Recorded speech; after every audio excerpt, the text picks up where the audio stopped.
Hello everyone and welcome back to my channel. I hope everyone is doing good. In today's video we seem to have a special guest, my cat. She seems to be wanting to join us, so I think she will be here today. In today's video I would like to share some reasons why social media might be ruining your life. I kind of want to start this conversation about things that I feel like are really negative about social media, because I think there are certain things we as a especially generation and maybe also as a world have become used to and numb to that shouldn't be normal. To move forward and use social media in a positive way, it's important to maybe for a short time focus on these things that we have become used to and accepted as normal that really shouldn't be normal. Number one, shorter attention span and too much information.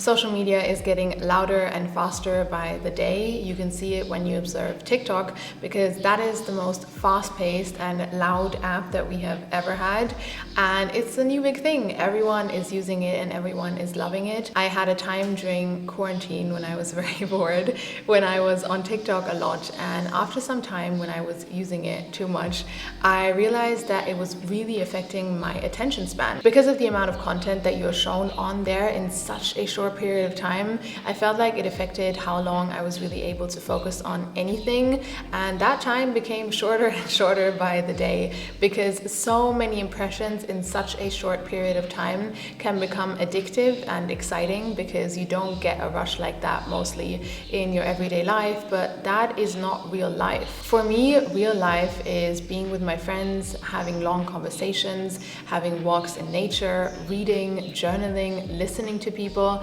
That for me is real life, and those things are slow and they take time and patience, and I don't want to feel bored after reading a book for 20 minutes, because I feel like my brain is just constantly used to always switching topics. Number two, what is actually going on?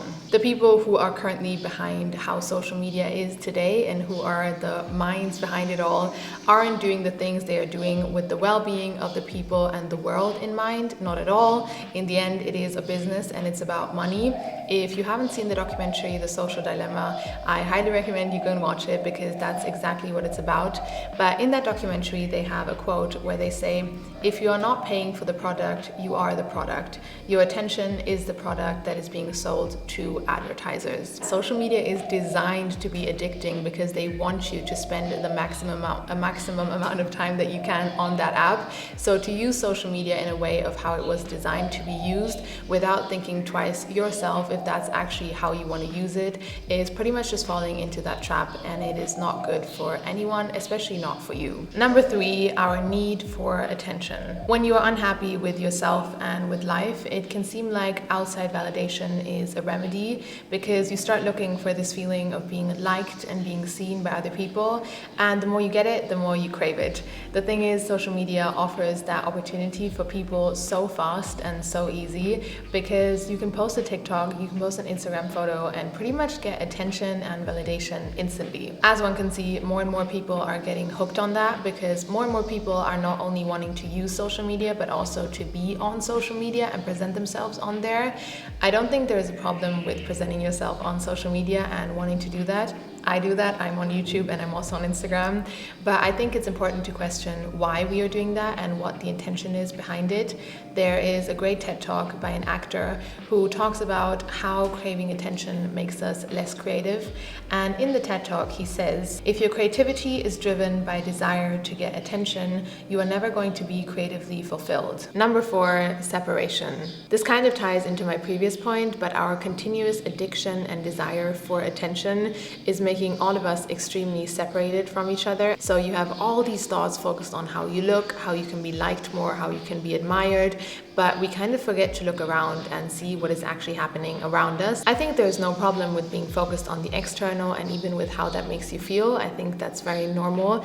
It's more that there should be energy left to be focused on things that really matter, and those things are not how you can look better or be liked more. I see so many people, and I think this is also something that we are teaching young kids indirectly, to focus on how they can look better, dress better, become more famous, have more money, have a bigger social media following, be liked more, I don't know, be famous and rich and all those things. And barely do I see someone who is putting the same amount of energy they're putting in themselves to achieve that also focus on how they can make the world a better place, how they can connect better with the people around them. In the TED Talk, in the end, he shares that he realized that true fulfillment didn't come from getting attention, but from paying attention. It's more doing what makes us truly happy, and I think for many of us, this need for attention and the addiction we get from us isn't actually making us more happy. And I think there are many people who have incredible, amazing ideas out there of what they could do to make themselves feel happier and the world a better place at the same time. And those ideas are being frozen and blocked because their need for attention just takes over. And my problem with social media is that it basically rewards that kind of way of thinking. Lately, I've been really focusing on learning more about how I can use social media in a way that it will benefit me and the people around me. The more I do this, the more I start thinking, why didn't I do all these things sooner? Because the amount of comparison and doubt and anxiety and detachment from reality and bullshit my head has made up and thoughts I've had and things I've created in my head that have just caused me so much harm that were so unnecessary.